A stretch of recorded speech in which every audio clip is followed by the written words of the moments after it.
incorrect. I'll just wait until I've blocked a little bit more out.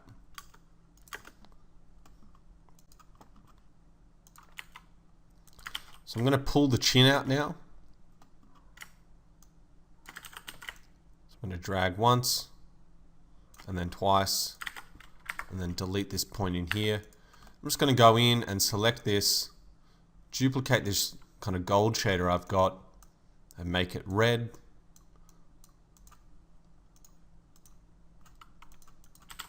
Doesn't matter what the name is of the shader.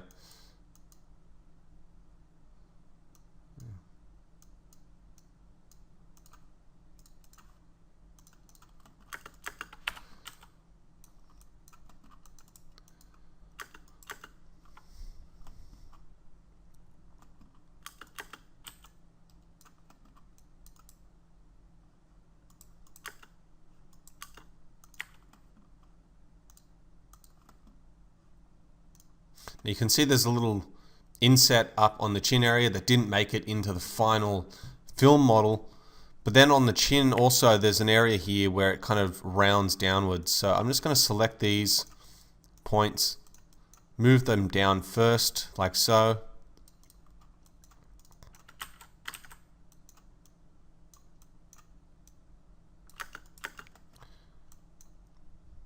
And then make sure it's all even.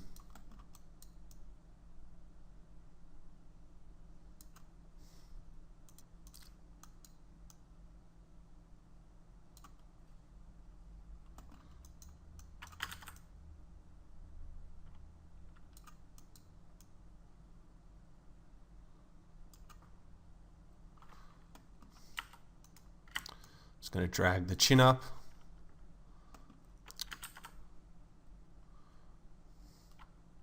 And actually, while I do that, I'll just drag out from both points. I'm just going to drag this up here. There's going to be a little bit of work we need to do in this area. And it can be a little bit annoying when you're dragging out edge loops because it's keeping because of the object ID, it's assigning the gold material. So I can just reassign that. And what I need to do is we're going to cut an edge loop along here. Like so. I'm just going to connect these and delete this point. And now I've got, the faceplate area separate from the chin.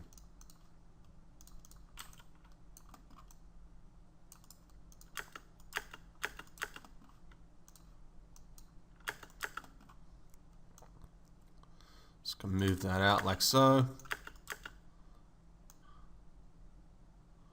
Just trying to align it to the edge of the blueprint. And this area actually rounds out a little bit. There's a line that it's hard to spot here, but it actually kind of flows along the mask edge right here. So just bring in the reference image, you'll see here,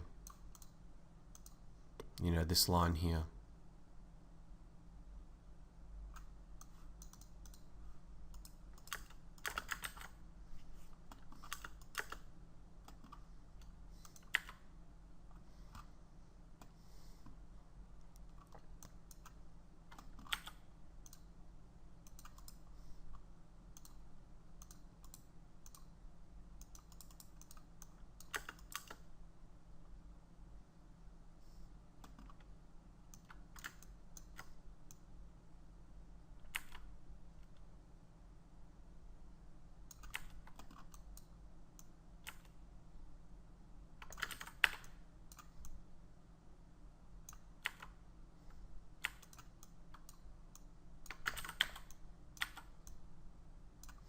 Scaled all those in.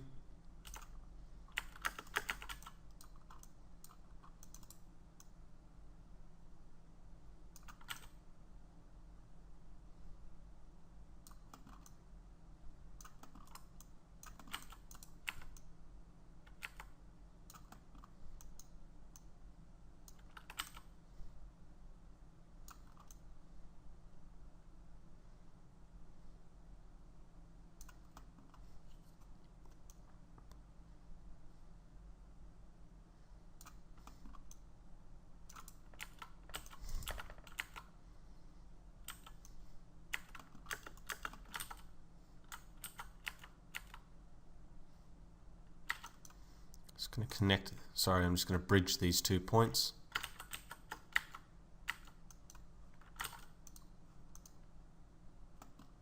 And this point here.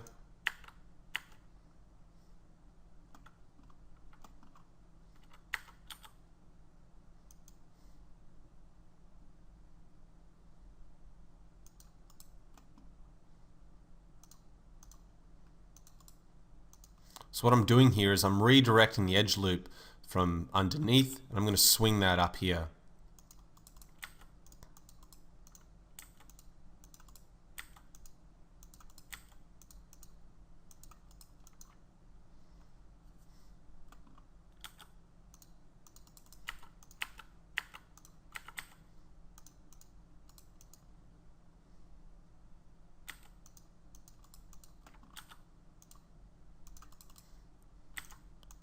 So we end up with something like that for now.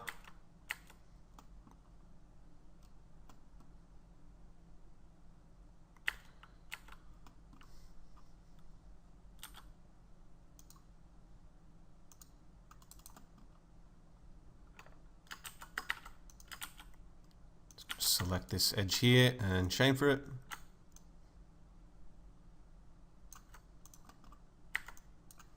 And then weld these two to cap that point.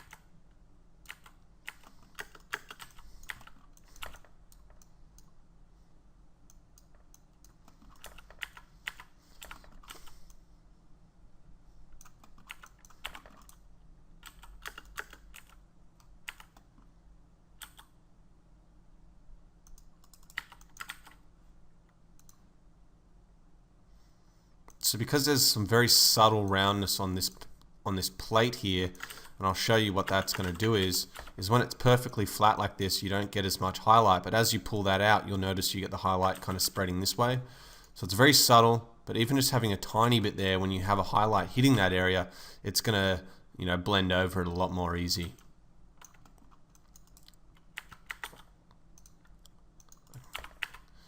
Connect that area up, and I'm just slowly building the area so it has enough topology to go in and add some of these curves.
What I'm doing here is I'm just trying to make this edge just kind of snake out and flow as evenly as it can.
I'm pulling this edge in,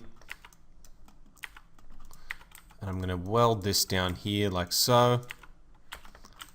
That's going to terminate it, but now I need to go in and make sure that it's got enough geometry to kind of wrap around and create the hard edge I want. So what I can do to do that is I can come in, connect around the point like so, come back up. Now we've got two edges defining that area, and if I do a nice little cool trick here and go in and remove that edge loop, what I can do is I can go from side on, pull this out, and that's going to produce that perfect point there. And all I need to do to get rid of the pinching is just make sure that it's, you know,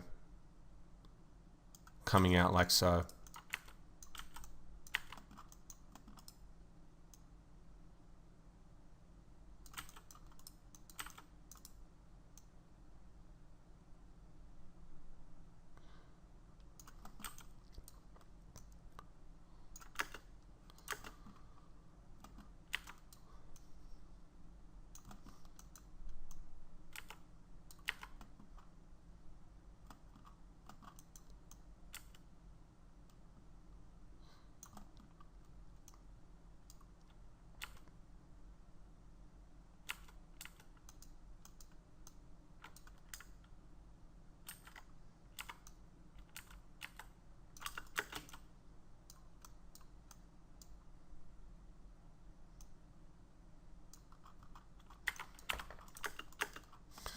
So I'm going to keep a little topological flow happening down here, because what I've noticed is the gold plated metal also has a slight curve on it. So I'm going to go in and chamfer these 2 points. And now what I can do is kind of pull this in just that little bit.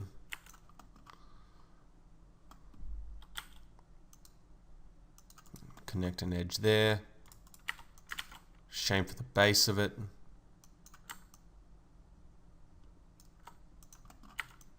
I can pull this up.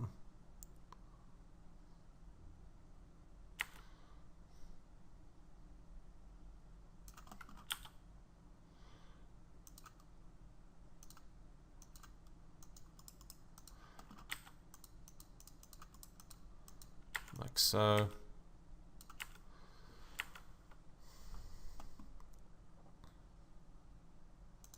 And this is actually meant to be a hard edge itself. So I'm just going to kind of have a quick play. I'm going to pull this in like so. Remove this edge loop.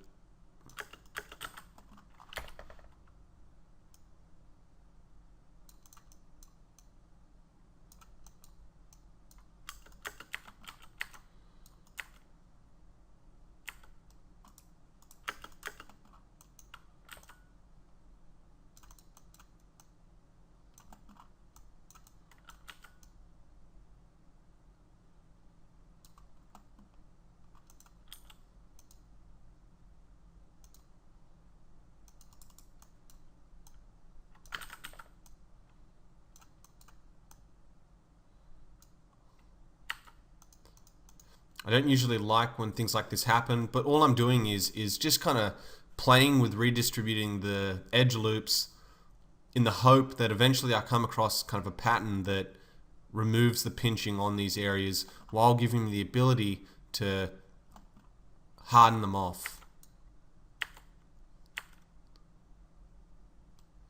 It comes like that.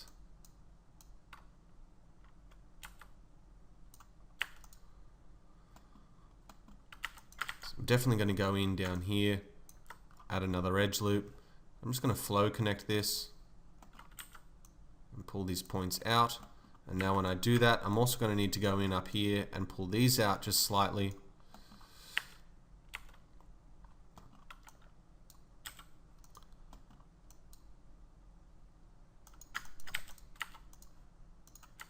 That looks a little bit better, but now we've got this area here, and hopefully I can get away with a 5-sided point.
So I can go in here. You can see earlier on I added those two. I chamfered the edge loop on the inside here, and now I'm just going to do that to this point. And when I do that, I've done it so that it lines up down the bottom.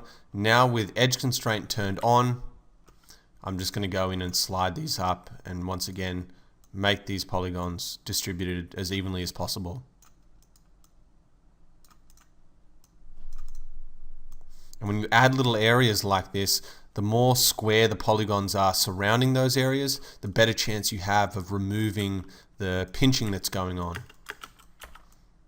So you'll notice that now that I've added those extra polygons in that area, I've got a little bit more control over how round that area needs to be, and I'm very confident that I can completely get rid of those problems.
So you can see bit by bit, I'm just cleaning up those areas.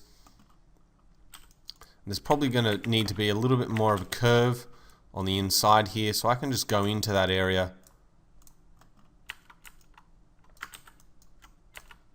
and pull it down like so. And if I really need to, I can slide this across, because what I've done is I've turned edge constraint on. I don't want to lose, if I turn that off and pull it out, you'll see we lose the roundness down here. So it's easier if I turn edge constraint on, then unselect those two base meshes, those two vertices, turn off the constraint toggle, and now pull that down.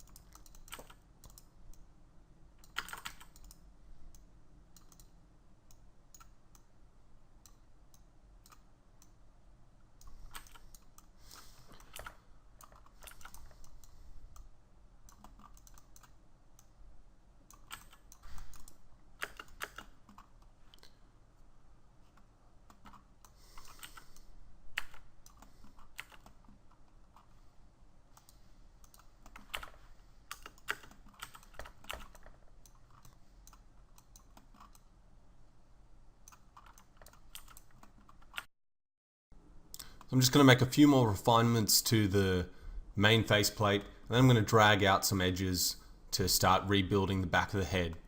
Now there's obviously some problems still with this faceplate, but I feel like I've got enough of a topological base set up now where everything's nice and clean, where I can start adding in some other shapes and then go back to fixing some other small areas that might need some tune-ups. One of the problems I'm seeing here is that the spacing between these vertices and back here is kind of off. So to fix that, I'm just going to drag these down and pull these ones up. So I'm going to scale them, move them back. All of these vertices I can pull up a little bit. I'm going to bring them forward slightly. And bringing them forward like that is just going to give it some more, a very subtle kind of bulge outwards that wasn't there before.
One of the problems I'm seeing here is that the spacing between the plate on the top of the head and the bottom of the chin isn't really lining up anymore.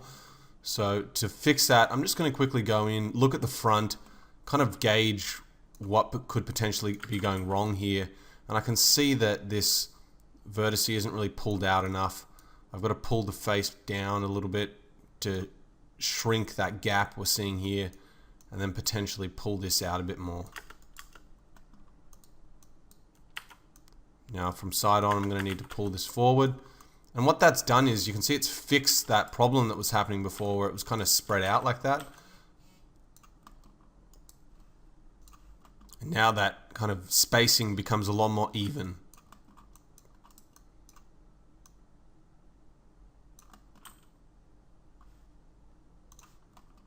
Just going to go up the top here, pull this down.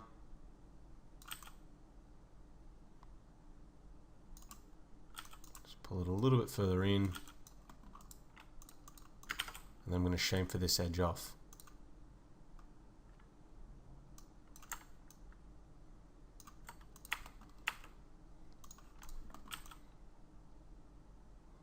It's starting to look fairly clean. You can see maybe a little bit of a warp here. I'm just going to go from above and check out what could be causing that.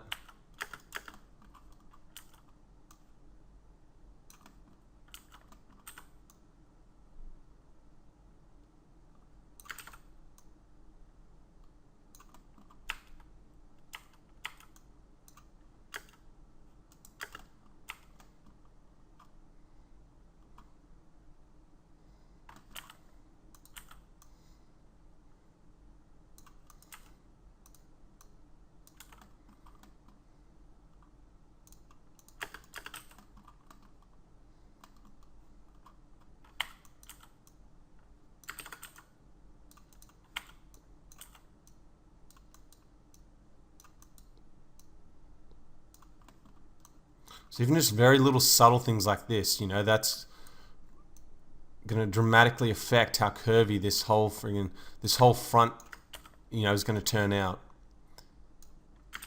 So actually I'm just going to scale this.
So looking fairly clean.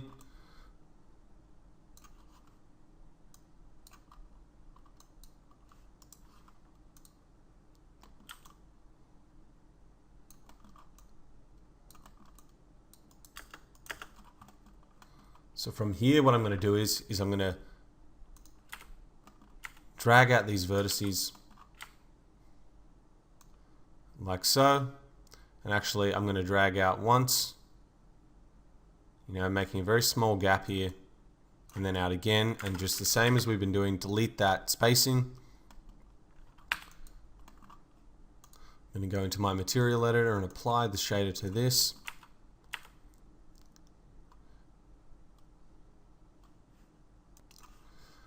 And if I just bring the reference, you can see here that this point is kind of going into a sharp,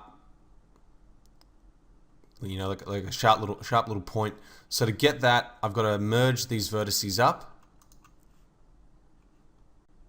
But then I've also got to start to consider how I'm going to redistribute the edge flow, because now we've got this perfectly circle earpiece on the side of the head.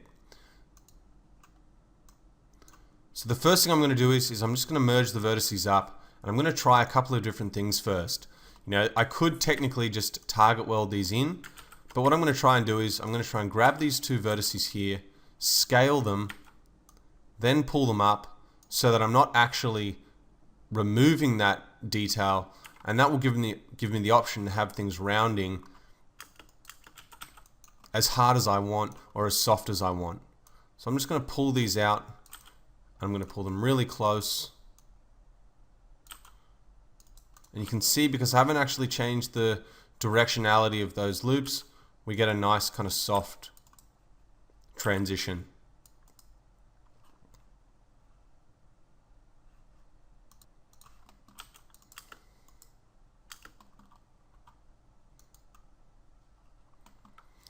Now you can see my head's kind of not as wide as it should be here.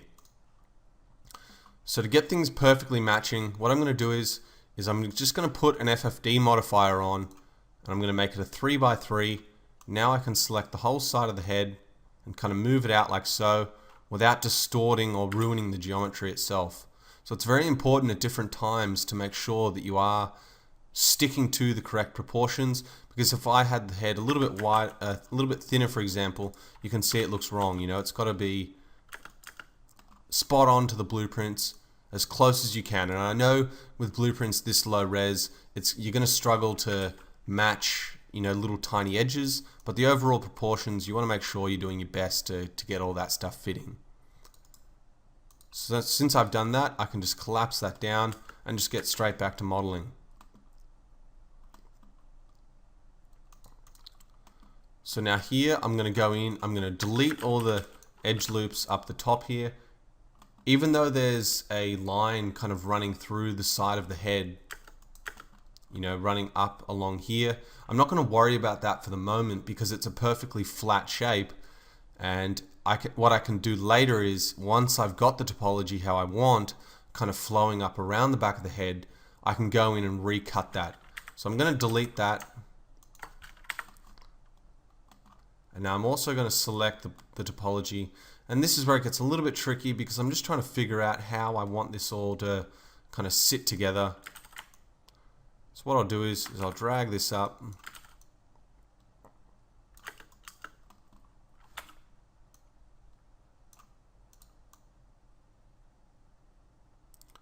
Kind of line it up. I'm going to keep this coming out.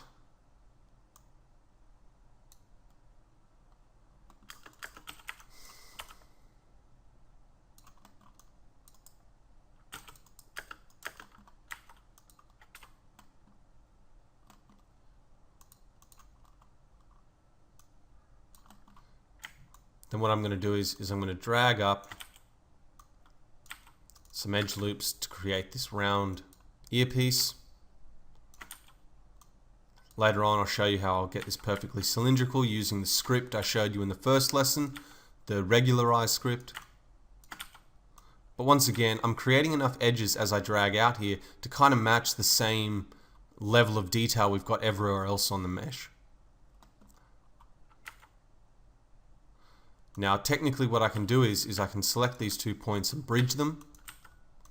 And now when I move the geometry like so, you know, it's not as pretty as I want it though. Something that might be a better option is going in and connecting like this, target welding here, then deleting this part.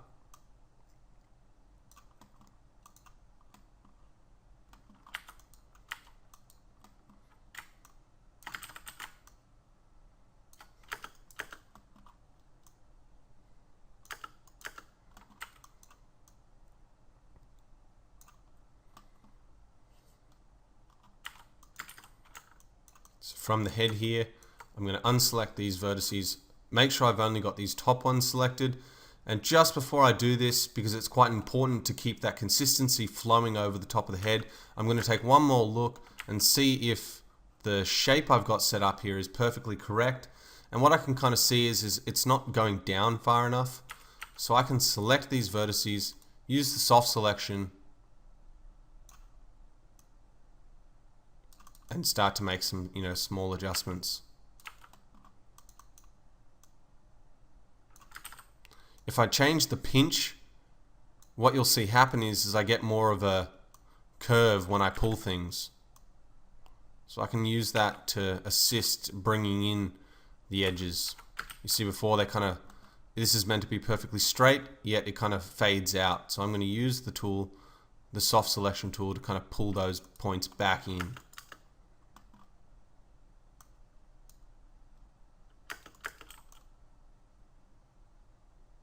And now what's happened is up the top here we get a little bit more of a rounded curvy surface. But it's not perfect, it could probably be a little bit more round this way. So I'm just going to go from underneath here and just double check that. Select these 2 points, and this time I can change the way that curve is rotating.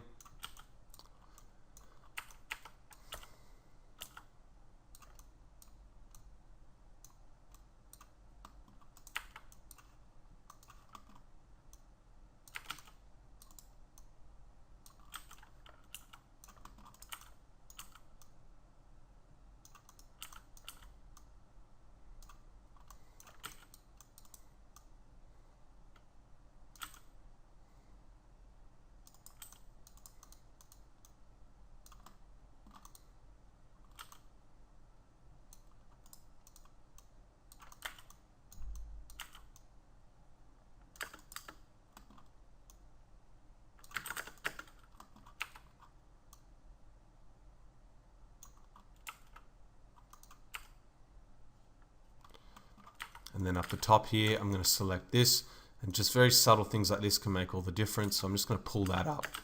And now what you'll see will happen is we get a kind of roundness that wasn't there before. And you'll notice little things like that, it's giving it that softness which kind of emulates what's going to happen in real life. A lot of the times CG modelers have a bad habit of making edges way too hard. And it's little tiny highlights like that that are going to bring out the shape and detail on the mesh.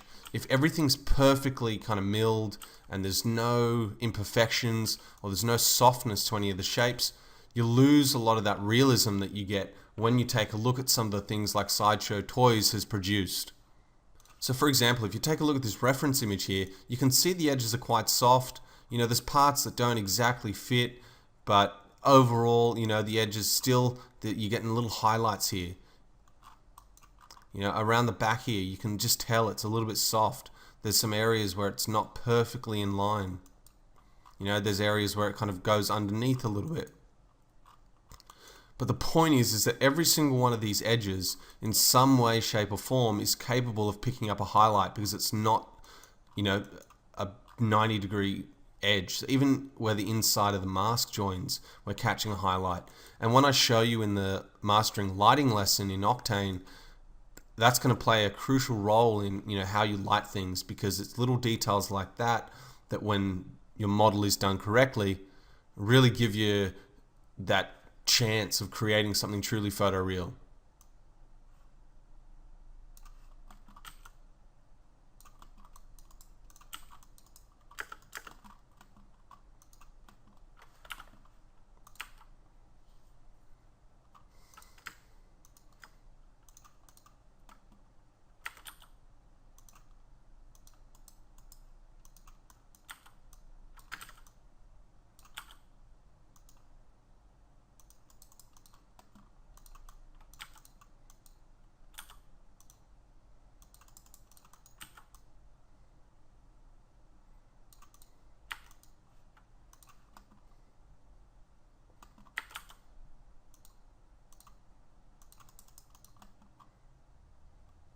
So I'm just having a play here with kind of how to, just to make things easier for you guys to see what's going on.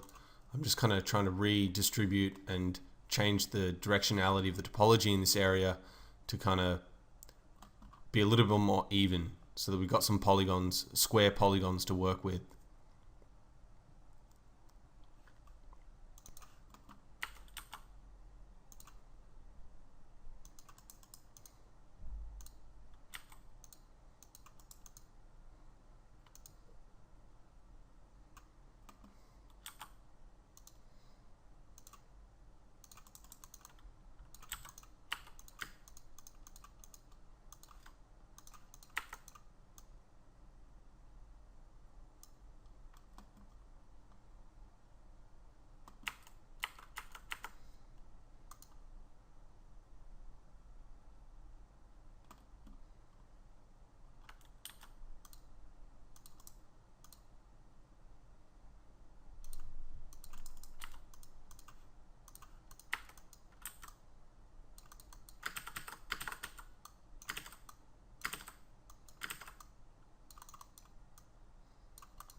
Now I'm just starting to space things out now that I've got the topology flowing a little bit nicer.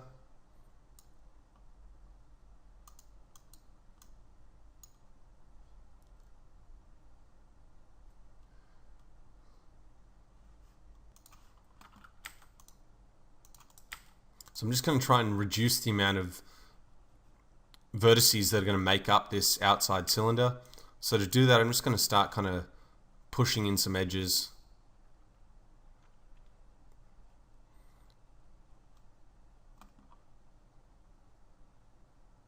And when you get to tricky areas like this where you got to rethink how you want to distribute the edge loops, sometimes it takes, just sitting there for a little minute in your head trying to visualize how things are best going to kind of keep flowing. So right now I'm just trying to figure out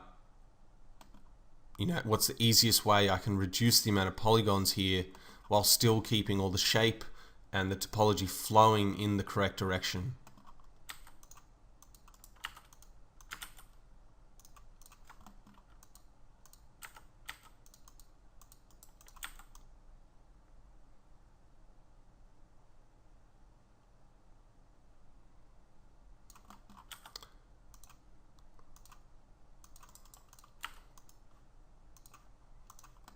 So now making that change, I've got the option of sliding these vertices down.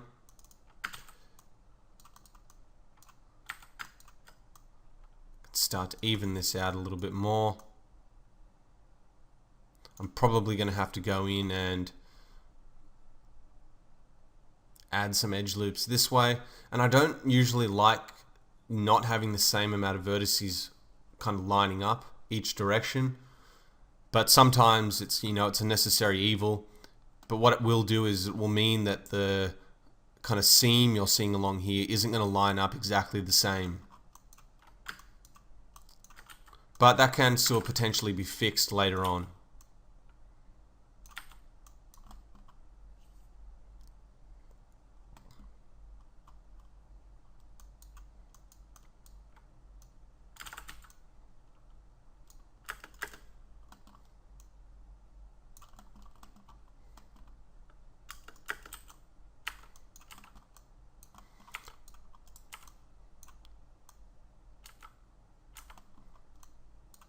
So you can see we've got quite a few vertices to work with here. Just going to make sure that, from the side they're roughly kind of bulging out just a little bit. I don't want it to be perfectly flat. I do want that area to pick up some kind of soft highlights.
It's not too bad. Obviously, I'm going to need to go in and, take a closer look at this once I start adding some seams.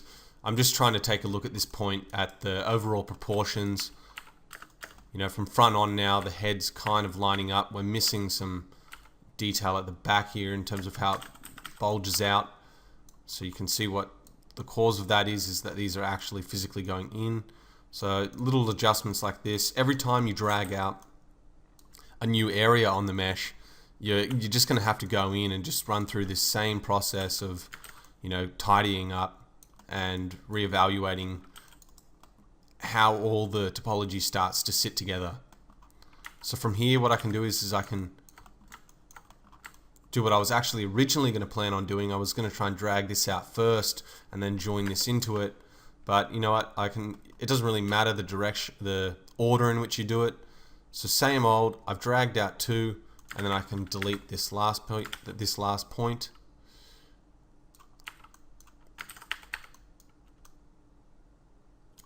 And I do apologize that as the lesson goes on, I talk a little bit less, but I figure once I kind of get on a roll, you're kind of watching less on me, you're watching less for me to explain every little detail and more for me just to see how I tackle different areas of the mesh.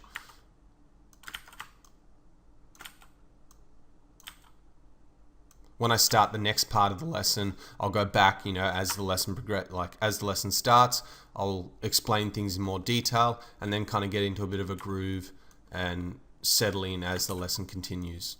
Because after the couple of hour mark, it gets a lot harder for me to focus on the technical side because I also need to just kind of get this out in a timely manner, you know what I mean? I don't want to show you guys what this stuff looks like at its absolute slowest. It's sometimes good to see someone working a little bit faster, but as a result of that, it means I have to talk a bit less. And obviously, I'm still not working at 100% speed. If I was doing that, it would be a slightly different workflow. But as you're teaching people, you need to make sure you're not doing anything stupid, because one of the things I didn't used to do as a modeler was post whips that had any, buggy problems. So I try and avoid those as I'm modeling. So I actually wouldn't post this as a whip because I know there'd be little problems like this. So for me to actually be happy to post an early whip on this project, I'd actually go in and clean up all those little things, call that certain area finished, and then start adding more detail elsewhere. And I recommend you guys to do the same. If you get into the habit of not accepting anything except perfection, at least even if the mesh isn't finished, you still look like no matter what you do, you're not capable of creating messy objects. And that's simply not true. It's just you need to kind of hide it from people. And as a result of that, people gain a little bit more respect for your attention to detail, and being a bit of a perfectionist always looks better than someone posting stuff which has glaring problems like this.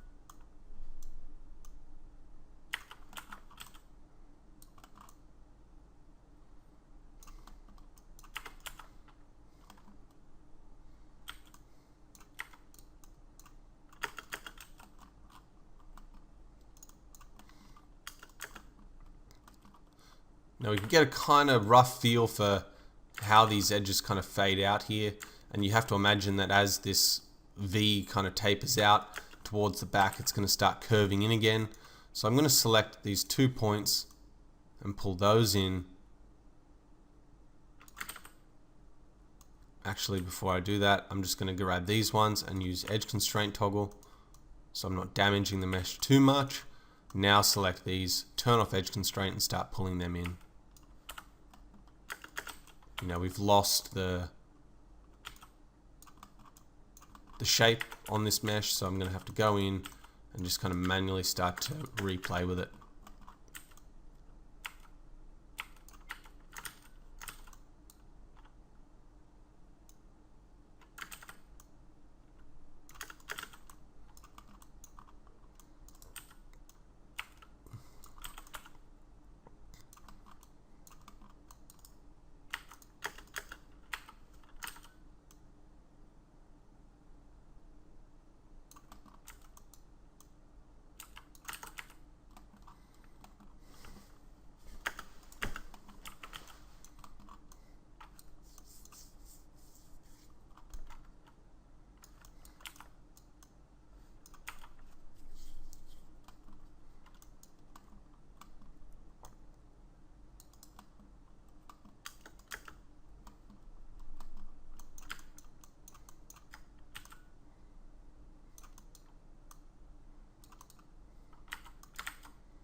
I'm just trying to flatten out this here because there's a bit too much of a rounded kind of softness to this area.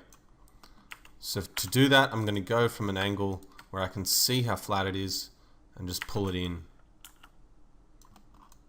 And once again, I haven't done it so it's perfectly flat. There's still going to catch a little bit of highlights in there when I go to render this.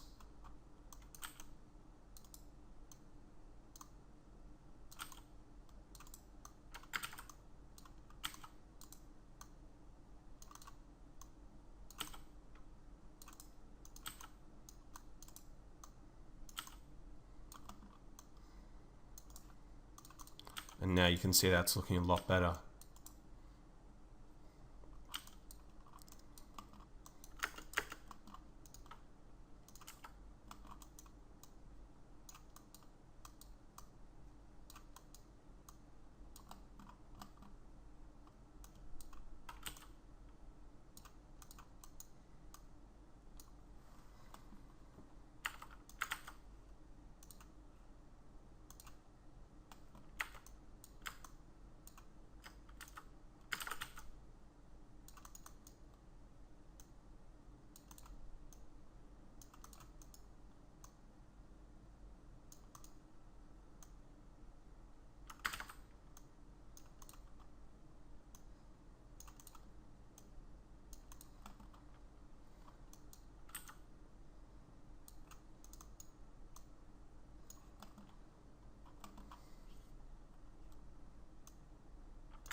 Just going to drag this down.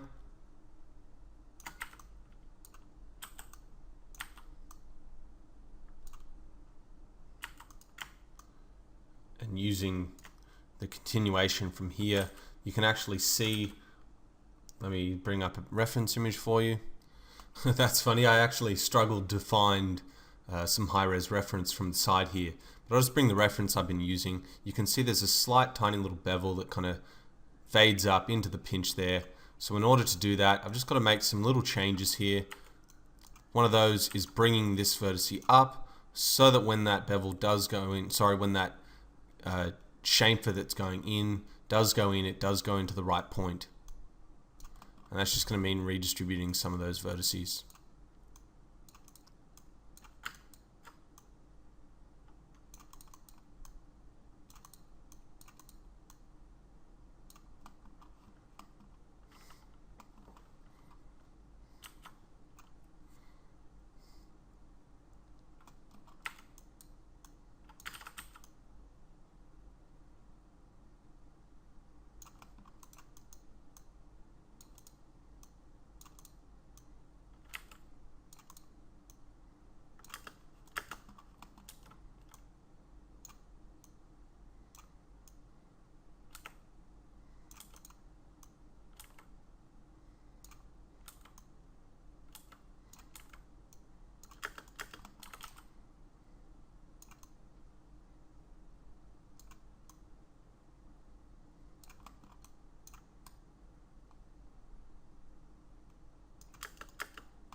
So I'm just flattening this area out. I'm trying to pull this inner cheek so it's further in. I think it's sticking out just a little bit too much at the moment.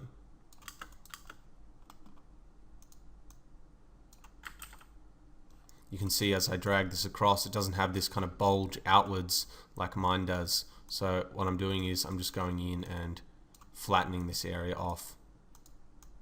And as I do that, I'm just going from the front to double check and flatten off the second row as well.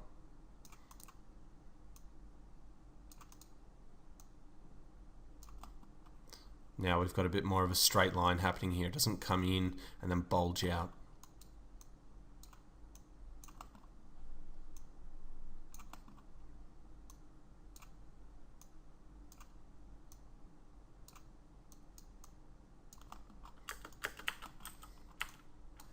You can see from the perspective view now, doing those changes has been quite messy. So from underneath at this extreme view, I can just go in and without kind of selecting anywhere, I've already selected. Once you move, and I've taught you this before, once you move it on that axis, if you just click the vertex,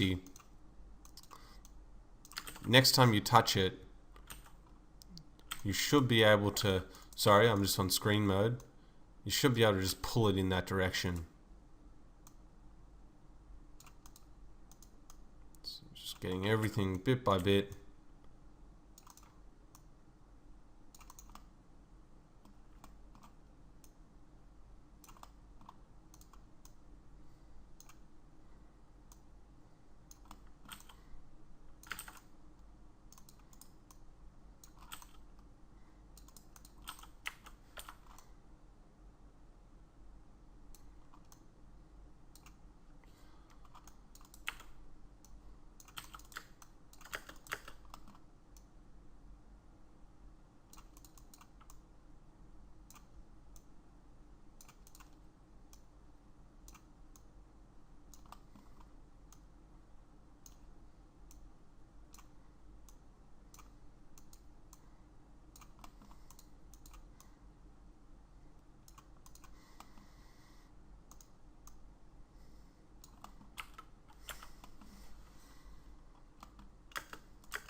I'm going to grab this border now and apply a chamfer to this.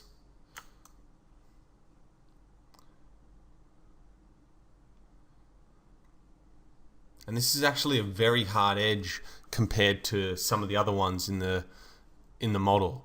So I'm going to make this a little bit wider, and it's going to give me the option to potentially later on add another one right on the inside here. But also doing this gives me the opportunity up here to create an edge like so, and now that's flowing around.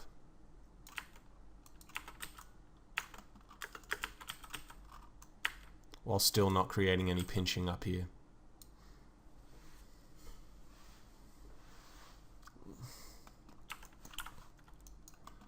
And now if I really want to, I can go in and connect using the Flow Connect and just join these up.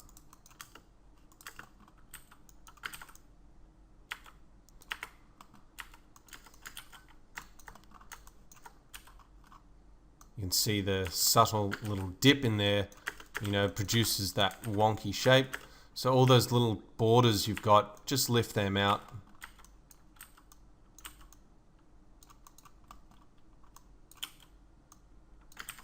And we're slowly getting there, bit by bit.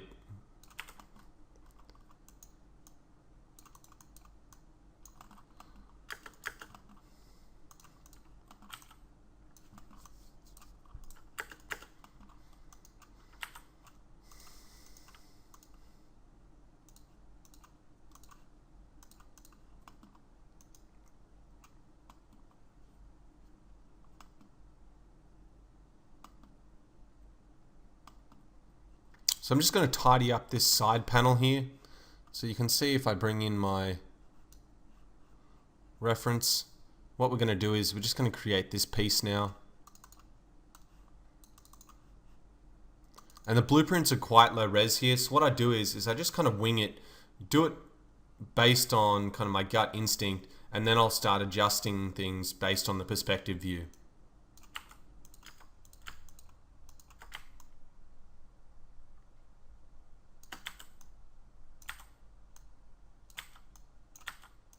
So you can see I've pulled that up.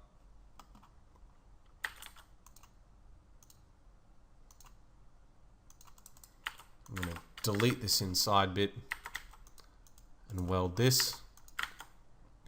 I'm going to connect 2 loops along here and just target weld like so.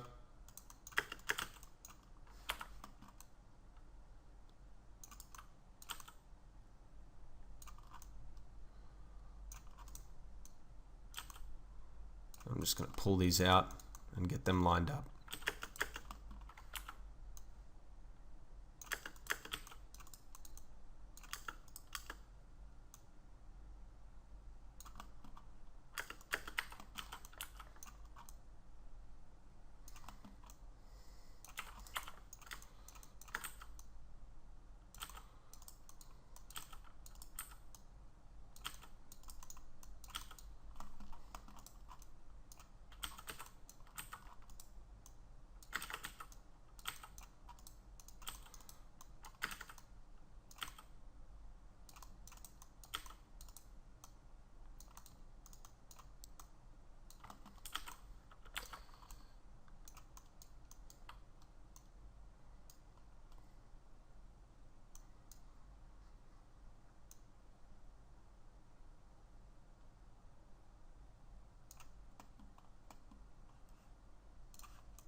So just pausing, taking a look at it, seeing if there's anything I need to kind of add. And one of those things is going to be getting some hardness down here, as well as getting some beveling running along this side face.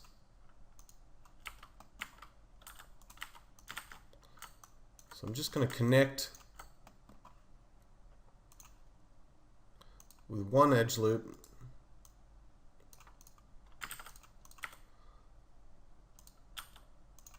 up till here.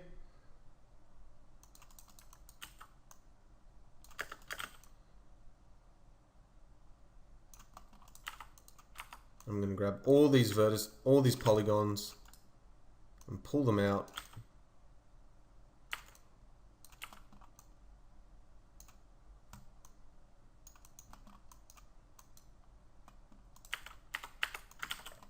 And then I'm just going to chamfer this area here.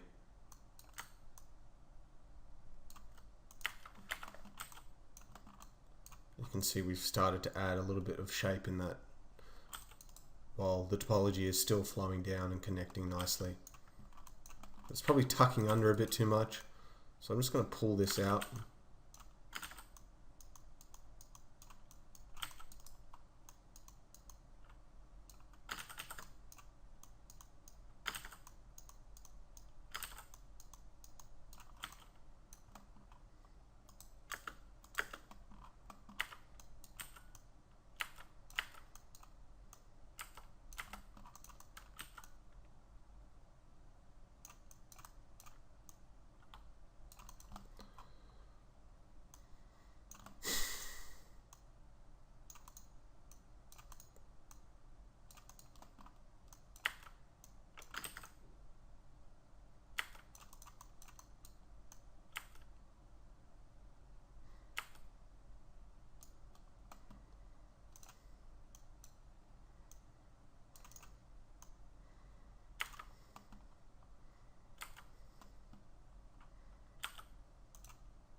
And you can see by connecting there, I keep a four-sided polygon while still giving myself the option of hardening off this area.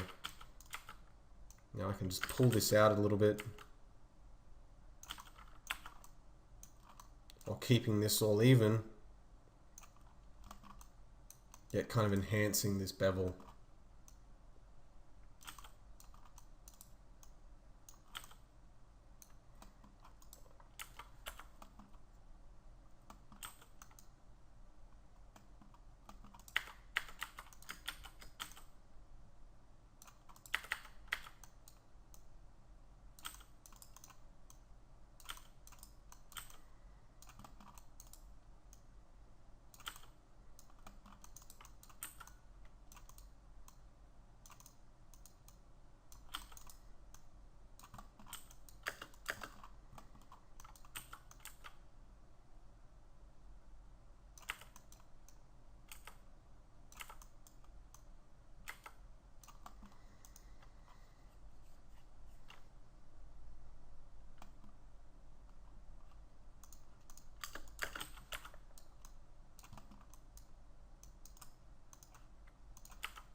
Now you notice I'm going to go in and chamfer this edge so we've got some hardness everywhere.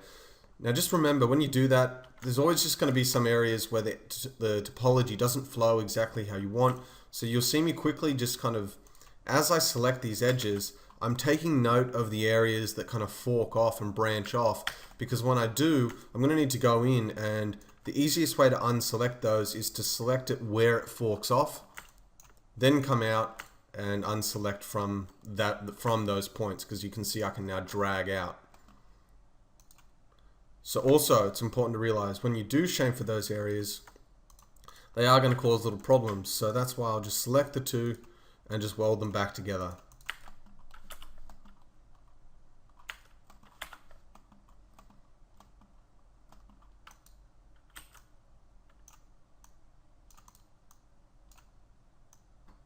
You see very slowly, just kind of over time, as I tweak, as I move vertices into position, things start to line up a lot easier.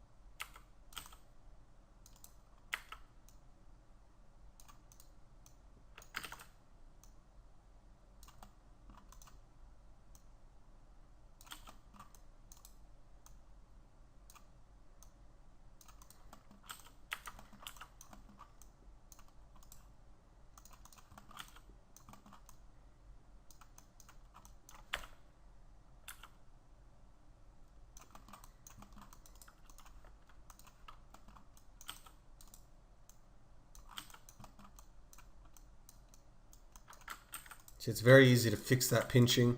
I'm just going to go in on the other side.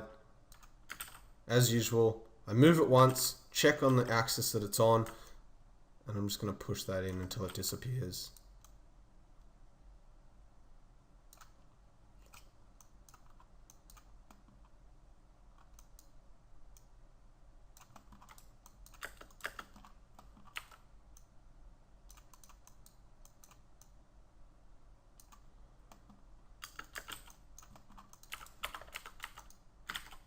Just going to pull the chin under now.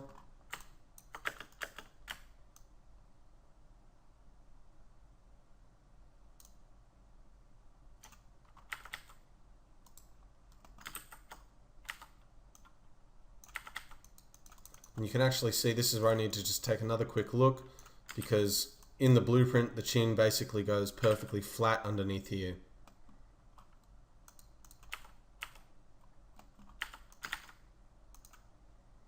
So I'm just going to connect and slide up, and this gives me the option to weld this part together.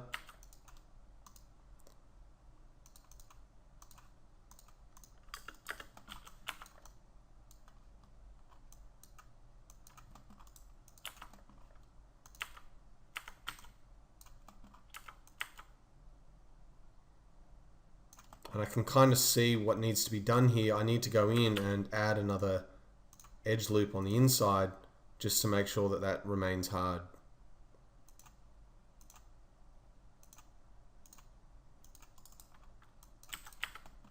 Like so. Or if I don't want to go in and add that detail there, I can kind of mix it up a bit, add it underneath here, and I'm just going to connect once, go on the inside here. Going to connect this together, merge that down, connect here, and get rid of these vertices.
So I'm not exactly sure how this area is going to be working.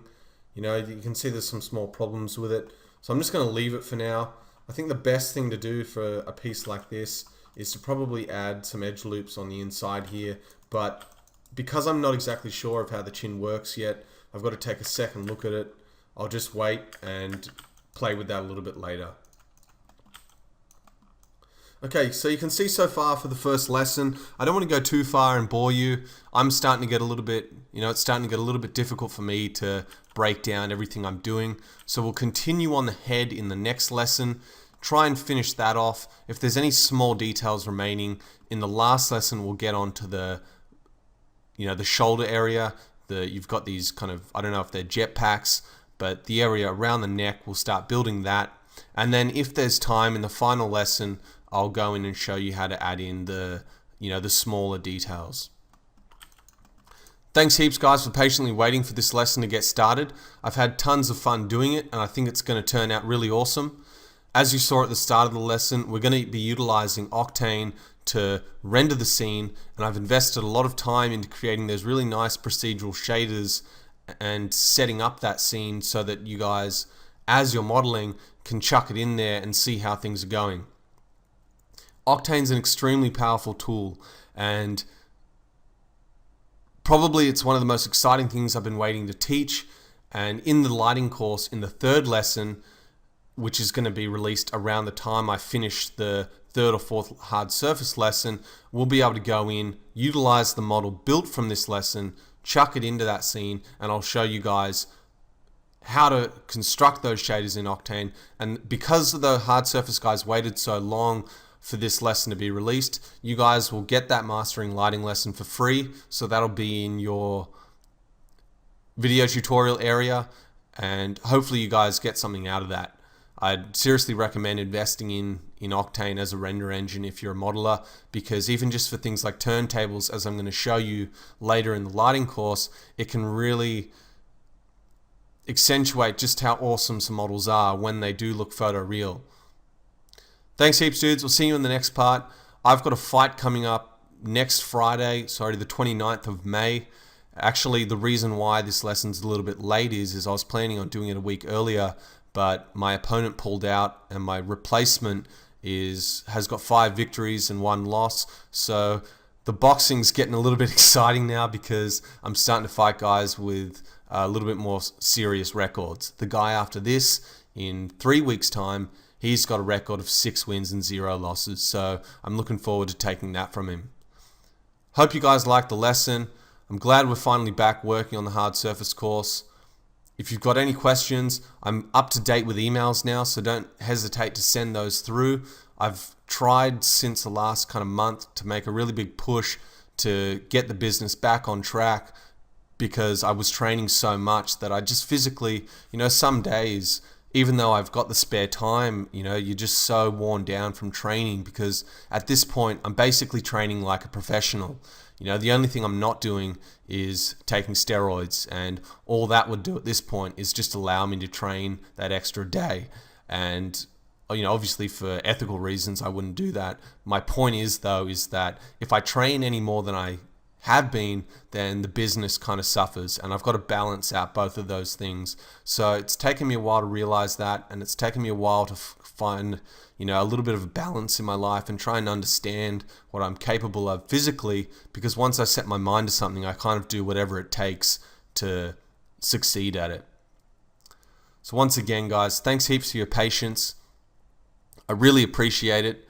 I know some of you guys thought the hard surface course was kind of finishing up right now, but in reality we've still got lots of content to go. Cheers dudes, I'll see you next time.